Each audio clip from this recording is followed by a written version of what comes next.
औचित्य नहीं है यदि अर्थ ना हो, परंतु अर्थ की कोई अभिव्यक्ति नहीं है यदि शब्द ना हो।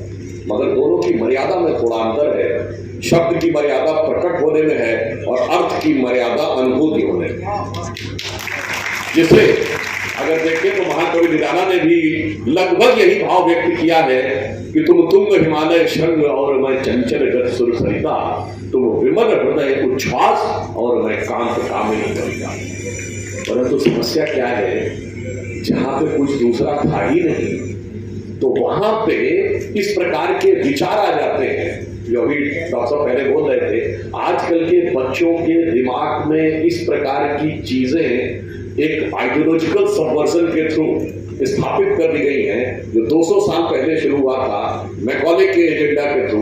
दुर्भाग्य से स्वतंत्रता के बाद हमें उस एजेंडा को निगेट करना चाहिए था। इंस्टेड ऑफ निगेटिंग हमने मार्क्सिस्ट एजेंडा के थ्रू उसको और आगे बढ़ा दिया और सच को छुपाया ही नहीं, अपमानित और लज्जित भी किया।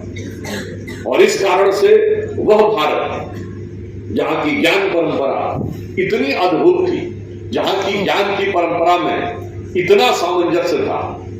मैं याद दिलाना चाहता हूं, आप सबको ध्यान होगा, वेदों में एक नहीं 2 दर्जन के लगभग ऋषिकाओं का उल्लेख है। गार्गी, अपाला, लोकमुद्रा, मैत्रेयी, गार्गी और याज्ञवल्क्य का शास्त्रार्थ, संध्या और मेधातिथि का शास्त्रार्थ आपने सुना होगा। कभी आप दुनिया में किसी दूसरे देश वाले से पूछिए, भाई पहले तो ये बताओ क्या तुम्हारे यहाँ धार्मिक ग्रंथ के ऊपर डिस्कशन करने की छूट है? ना, सरमन, प्रीसेप्ट और तकरीर, बस जो कहा गया सुन लो, चू नहीं बोलना है। और अगर एक कहता है नहीं मानोगे तो नरक में जाओगे और दूसरा कहता नहीं मानोगे तो सत्संग से जुदा हो जाएगा। वहां के कंट्रास्ट में हमारे यहाँ कहते हैं भाई दोनों बैठो, संगच्छध्वम संवदध्वम संभो बनासी जानता, देवा भागम यथा पूर्वे सज्जना नाम उपासते। डिस्कशन करिए और फिर अंतिम निष्कर्ष पे पहुंचिए। और फिर मैं आगे कहता हूं, दुनिया में कहीं बताइए जहां डिस्कशन करने का, शास्त्रों पर डिस्कशन करने का अधिकार स्त्री को दिया गया। इसके बावजूद हमारे दिमाग में मेंटल आइडियोलॉजिकल सबवर्जन ऐसा बैठाया हुआ है कि साहब हमारे यहां महिलाओं को शिक्षा का अधिकार नहीं था, कि हमारे यहां बराबरी नहीं थी। और इतना ही नहीं, एक तो है डिस्कशन और एक है कि डिस्कशन में पार्टिसिपेशन। अब अगला है डिस्कशन का जजमेंट। भारतीय इतिहास के सबसे विख्यात शास्त्रार्थों में से कौन है? आचार्य मंडन मिश्र और शंकराचार्य का शास्त्रार्थ। उसका जज कौन था? मंडन मिश्र की पत्नी हुए भारती। दुनिया में कई ऐसा एग्जाम्पल है कि पहले तो धर्म ग्रंथ के ऊपर डिस्कशन का अधिकार हो, फिर उस डिस्कशन में स्त्री को पार्टिसिपेशन का अधिकार हो, और जब इतना ही नहीं 2 पुरुष पार्टिसिपेशन कर रहे हो तो जजमेंट के डिटर्मिनेशन का अधिकार स्त्री को दिया गया हो। ऐसी महान ज्ञान की परंपरा। और यह भी समझिए उस परंपरा के बारे में हमारे दिमाग में कैसी चीजें भरी गई कि साहब वो संस्कृत तो केवल पढ़े लिखे विद्वानों की भाषा थी, आम जनता से तो उसका कोई मतलब ही नहीं था। जबकि उसी शास्त्रार्थ में ये उल्लेख मिलता है कि जब शंकराचार्य जी महर्षि पहुंचते हैं और वो जानना चाहते हैं कि मंडन मिश्र का घर कहाँ है, तो वो कुछ स्त्रियां वहां पर पानी भर रही हैं। वो कहती हैं कि जिस गली के बाहर आपको लगे कि सफाई करने वाला व्यक्ति भी वेदों के गूढ़ मंत्रों की सहज व्याख्या करता नजर आ जाए, समझिए इसी गली में कहीं आचार्य मंडन मिश्र का घर है। और जब उस गली में प्रवेश करिएगा तो घर कौन सा कैसे पहचानेंगे? तो वो कहता है, वो एक श्लोक है, स्वतः प्रमाणम परतः प्रमाणम कीरांगना यस्य गिरो गिरंती द्वारस्य धीरांतर संनिरुद्धा जानीय तद मंडन मिश्र धाम। मतलब जिसके दरवाजे के ऊपर तोता और मैना बैठकर ये बोल रहे हो कि वेद स्वतः प्रमाणित हैं या उन्हें प्रमाणित करने की आवश्यकता है। स्वतः प्रमाणम परतः प्रमाणम, ये आवाज आपको जिस घर से आए समझ जाइएगा जानीय तद मंडन मिश्र धाम। इतनी सहज संस्कृत भाषा थी, सबके साथ था, मगर दिमाग में ऐसा भरा गया, चुन चुन कर हमारी वो सारी चीजों को एक गलत तरीके से। चलिए आप कहेंगे साहब उस जमाने में होता था, बाद के दौर में क्या रहा?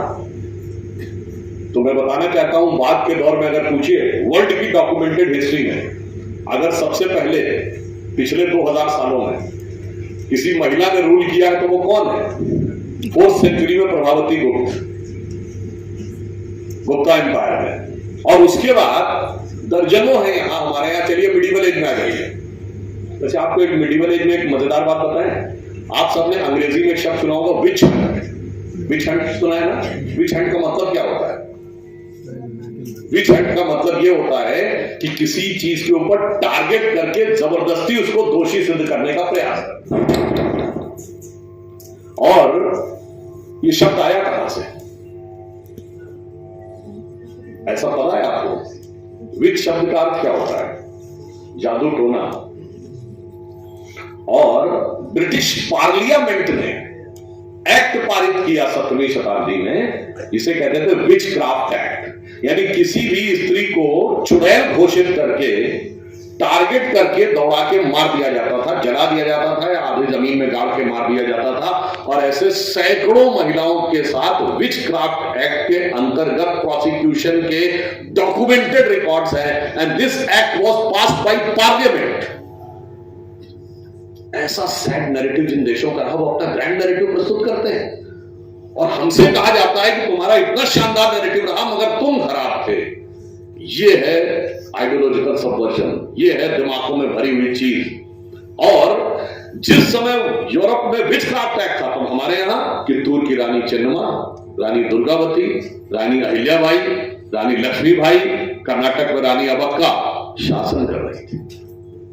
अब आइए साहब और रिसेंट आ जाइए, यूएस में महिलाओं को वोट देने का अधिकार कब दिया गया? 1920, जाके चेक कर लीजिएगा। और यहां 1920 में एनी बेसेंट कांग्रेस की अध्यक्ष रह चुकी थी। आपको पता है महिलाओं को इंडिपेंडेंट बैंक खाता खोलने का अधिकार यूएस में 48-49 में मिला और उस समय विजय लक्ष्मी पंडित यूएन जनरल असेंबली में अध्यक्ष रह चुकी थी। आप में से शायद बहुतों को ना पता हो, यूरोप के कुछ देशों में महिलाओं को वोट करने का अधिकार। स्विट्जरलैंड, सबने नाम सुना होगा, बड़ा शानदार देश है, बड़ा डेवलप्ड देश है। स्विट्जरलैंड में कुछ कैंटन्स में, जैसे अपने यहाँ प्रोविंसेस होते हैं, राज्यों में, कुछ कैंटन्स में महिलाओं को वोट देने का अधिकार जानते कब मिला है? 1990, यानी जब हम लोग इंजीनियरिंग में आ गए थे तब। आप सोचिए, वो लोग जानदेव पाणे बन के हमको बताते हैं देखो तुम्हारे यहां बराबरी नहीं थी, हमने तुमको बराबरी सिखाई। और फिर मैं उस पॉइंट पे आता हूं, जब प्रधानमंत्री जी ने चंद्रमा के उस दक्षिणी ध्रुव को पॉइंट शिव शक्ति नाम दिया तो क्या कहा कि इस मिशन में हमारी जो महिला वैज्ञानिक शामिल थी उनके प्रति भी सम्मान व्यक्त करने के लिए पॉइंट शिव शक्ति कहा गया है। विदेशों के कितने मिशन में महिला वैज्ञानिक आपको नजर आती? नहीं।